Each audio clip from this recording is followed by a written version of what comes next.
নমস্কাৰ ছাত্ৰ ছাত্ৰীসকল, মই তোমালোকৰ লগত দশম শ্ৰেণীৰ পোহৰৰ প্ৰতিফলন আৰু প্ৰতিসৰণ পাঠটোৰ উত্তল লেন্সৰ ক্ষেত্ৰত ৰশ্মি চিত্ৰ কেনেদৰে অংকন কৰিব পাৰি আৰু উত্তল লেন্সৰ ক্ষেত্ৰত প্ৰতিবিম্বনো কেনেদৰে গঠিত হয় মই তোমালোকক যোৱাটো ভিডিঅ'ৰ আলোচনা কৰিছিলোঁ। উত্তল লেন্সত গঠিত প্ৰতিবিম্বৰ ক্ষেত্ৰত মই তোমালোকক অকল এটা লক্ষ্যবস্তু স্থানৰ কথা আলোচনা কৰিছিলোঁ। আজি মই তোমালোকক বাকীকেইটা লক্ষ্যবস্তু স্থানৰ কথা আলোচনা কৰিম আৰু য'ত থাকিলে প্ৰতিবিম্ব কেনেদৰে ক'ত গঠিত হয় সেই বিষয়ে আলোচনা কৰিম। আহাচোন আজি এই ক্লাছটো আগবাঢ়োঁ। চোৱা, পোনপ্ৰথমে মই তোমালোকক কি দেখিছোঁ, উত্তল লেন্সৰ ক্ষেত্ৰত লক্ষ্যবস্তু টুৱাইচ F1 মানে গম পাইছা নহয়, C1ৰ কথা কৈছোঁ। C1ৰ পৰা আঁতৰত থাকিলে মানে ভাস্কেন্দ্ৰৰ পৰা আঁতৰত থাকিলে। এতিয়া চোৱা, এইটো হৈছে উত্তল লেন্স, MN এখন উত্তল লেন্স। এই মাজৰডাল কোৱা হয় তাৰ গৰ্ভাক্ষ বুলি কোৱা হয়। এতিয়া চোৱা, O হৈছে ইয়াৰ আলোককেন্দ্ৰ, F2 F1 focus, C2 C1 ভাস্কেন্দ্ৰ। এতিয়া মই কি কৈছোঁ যে লক্ষ্যবস্তু এইটো 2F দেখিছা নহয়, এই বিন্দুটো দেখিছা, 2Fৰ পৰা আঁতৰত থাকিলে মানে তাৰ বাহিৰত লিখিছোঁ এই চাইডে। এতিয়া AB এটা হৈছে লক্ষ্যবস্তু। প্ৰথমতে দেখাইছোঁ মুখ্য অক্ষৰ সমান্তৰালকৈ অহা ৰশ্মিডাল কাৰ মাজেদি যায়, ফকাছৰ মাজেদি যায়। আৰু দ্বিতীয়ডাল ৰশ্মি আলোককেন্দ্ৰৰ মাজেদি যায় আৰু একেটা দিশতে গুচি যায়, সেইটো আকৌ দিশ সলনি নহয়। দুয়োডাল ৰশ্মিয়ে কটাকটি কৰা বিন্দুটোৱে প্ৰতিবিম্ব গঠিত হ'ব। প্ৰতিবিম্বটো ক'ত গঠিত হৈছে চোৱা, F2 আৰু C2ৰ মাজত গঠিত হৈছে। এতিয়া চোৱা, প্ৰতিবিম্বৰ স্থান হ'ব F2 আৰু C2ৰ মাজত বা 2F2ৰ মাজত। 2F2 বুলি গম পাইছা নহয় যে Oৰ পৰা F2ৰ যিমান দূৰত্ব তাৰ দুগুণটো C2 হয়। প্ৰতিবিম্বটোৰ আকাৰটো কি হৈছে, লক্ষ্যবস্তুতকৈ সৰু। তোমালোকে যদি জোখা স্কেলেৰে তেতিয়া গম পাবা যে এইটো লক্ষ্যবস্তুতকৈ সৰু। আৰু প্ৰতিবিম্বৰ প্ৰকৃতি হ'ব, যিহেতু প্ৰকৃততে কটাকটি কৰিছে গতিকে হঠ আৰু ওলোটা দেখিছা নহয়। AB আছিলে লক্ষ্যবস্তু আৰু প্ৰতিবিম্বটো গঠিত হৈছে B' A' কাৰ চিনডাল ওলোটা। এইখিনিলৈকে গম পালা।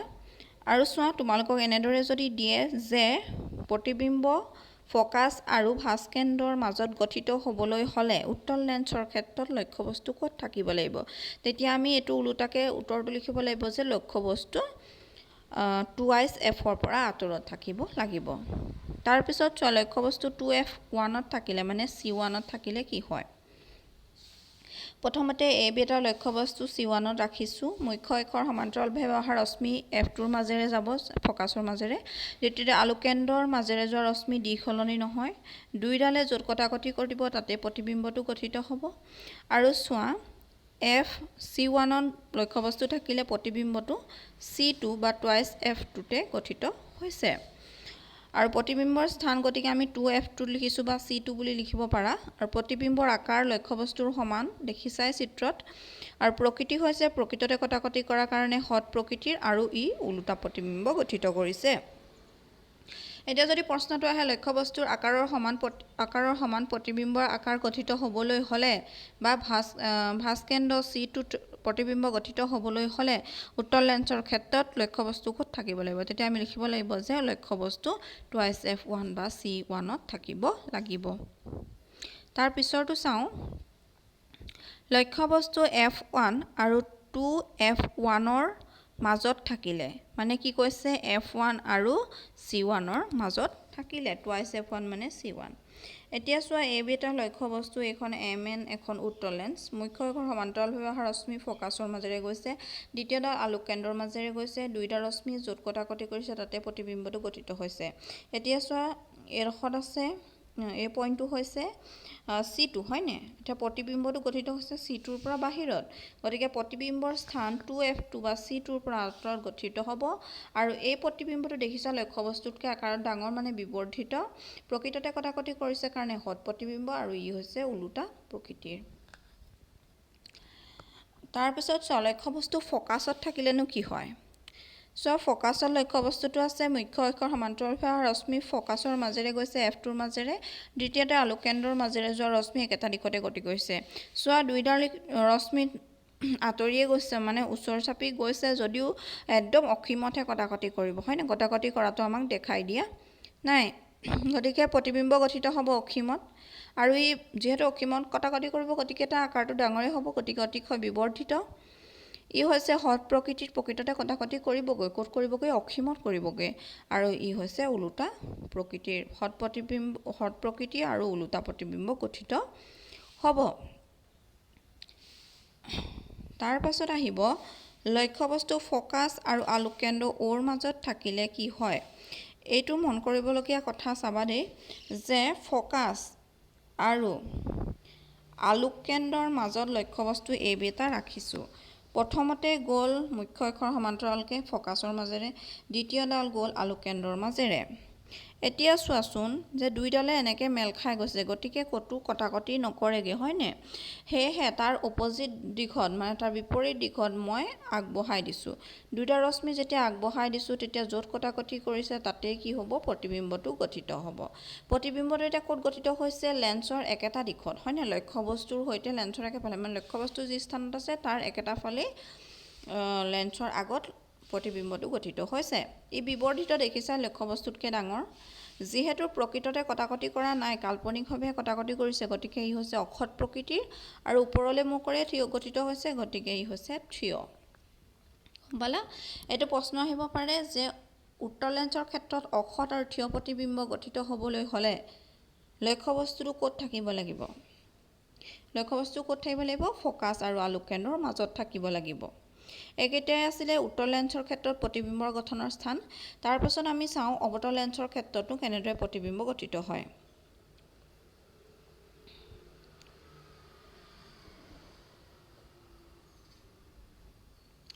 অৱতল লেন্সৰ প্ৰতিবিম্ব গঠনৰ আগতে আমি মন কৰিব লাগিব যে ৰশ্মি চিত্ৰ অংকনৰ নিয়মকেইটা আমি প্ৰথমে চাই ল'ব লাগিব চোৱা মই প্ৰথমে ৰশ্মি চিত্ৰ অৱতল লেন্সৰ ক্ষেত্ৰত কেনেদৰে হয় দেখাই দিছোঁ এন এখন অৱতল লেন্স দেখিছা মাজভাগ সুমুৱা হয়নে F1 C1 F2 C2 O হৈছে আলোককেন্দ্ৰ এতিয়া চোৱা মুখ্য অক্ষৰ সমান্তৰালভাৱে অহা ৰশ্মি ফকাছৰ পৰা ওলাই যোৱা যেন লাগে মানে আমি জানো যে অৱতল লেন্সে অপসাৰী কৰে ৰশ্মিডাল অপসাৰী কৰে গতিকে ফকাছৰ পৰা ওলাই যোৱা যেন লাগে প্ৰথম নিয়মটো হৈছে মুখ্য অক্ষৰ সমান্তৰালভাৱে আপত্য ৰশ্মি প্ৰতিসৰণৰ পাছত ফকাছৰ পৰা ওলাই যোৱা যেন লাগে দুই নম্বৰ নিয়মটো হৈছে যে ফকাছ F2ৰ দিশে যোৱা আপতিত হোৱা ৰশ্মি প্ৰতিসৰণৰ পাছত মুখ্য অক্ষৰ সমান্তৰালকে ওলাই যায় হয়নে ৩ নম্বৰতে চোৱা যিডাল ৰশ্মি আলোককেন্দ্ৰ ওৰ মাজেৰে যায় সেই ৰশ্মিডালে দিশ সলনি নকৰাকৈ বা বিচ্যুতি নকৰাকৈ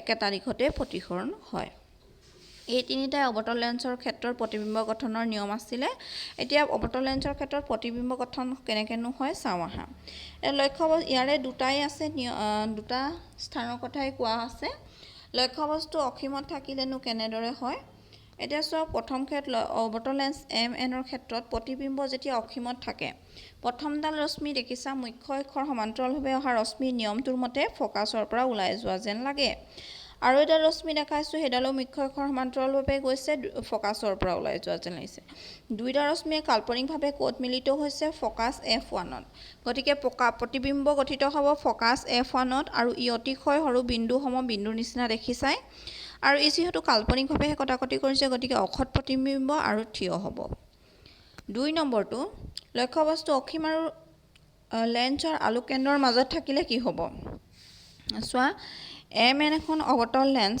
O হৈছে আলোককেন্দ্ৰ F1 ফকাছ O আলোককেন্দ্ৰ তাৰ মাজতে লক্ষ্যবস্তুটো অসীম আৰু লেন্সৰ আলোককেন্দ্ৰৰ মাজত এইফালে হ'ব অসীম এইটো হৈছে আলোককেন্দ্ৰ তাৰ মাজত AB এটা লক্ষ্যবস্তু আছে এই ৰশ্মিডাল এনে আহিলে দেই নহয় এতিয়া চোৱা মুখ্য অক্ষৰ সমান্তৰালভাৱে অহা ৰশ্মি প্ৰথমতে ফকাছৰ পৰা ওলাই যোৱা যেন লাগিব দ্বিতীয়তে আলোককেন্দ্ৰৰ মাজেৰে ৰশ্মিডাল একেটা দিশতে গতি কৰিব আলোককেন্দ্ৰৰ মাজেৰে যোৱা ৰশ্মি দুইটা ৰশ্মিয়ে য'ত কটাকটি কৰিব তাতেই প্ৰতিবিম্বটো গঠিত হ'ব আৰু এই প্ৰতিবিম্বটো ক'ত গঠিত হৈছে ফকাছ F1 আৰু আলোককেন্দ্ৰ ওৰ মাজত গঠিত হৈছে চিত্ৰত দেখিছা আৰু প্ৰতিবিম্বটো A' B' মানে ই থিয় হৈছে একেটা দিশতে হৈছে ই হৈছে লক্ষ্যবস্তু ABতকৈ সৰু অৰ্থাৎ সংকুচিত আৰু অখত প্ৰকৃতিৰ যিহেতু কাল্পনিকভাৱে কটাকটি কৰিছে আৰু ই হৈছে অখত আৰু এইটো থিয় হ'ব দেই মইতো ওলোটা বুলি লিখিলোঁ অখত আৰু থিয় প্ৰকৃতিৰ হ'ব এইটো ওলোটা নহয় অখত আৰু থিয় প্ৰকৃতিৰ আমাক যদি আহে যে অতিশয় সংকুচিত অখত প্ৰকৃতিৰ আলোককেন্দ্ৰ আৰু ফকাছৰ মাজত গঠিত হ'বলৈ হ'লে প্ৰতিবিম্ব অপতল লেন্সৰ ক্ষেত্ৰত লক্ষ্যবস্তু ক'ত থাকিব লাগিব? তেতিয়া আমি ক'ব লাগিব যে অসীম আৰু আলোককেন্দ্ৰৰ মাজত লক্ষ্যবস্তুটো থাকিব লাগিব।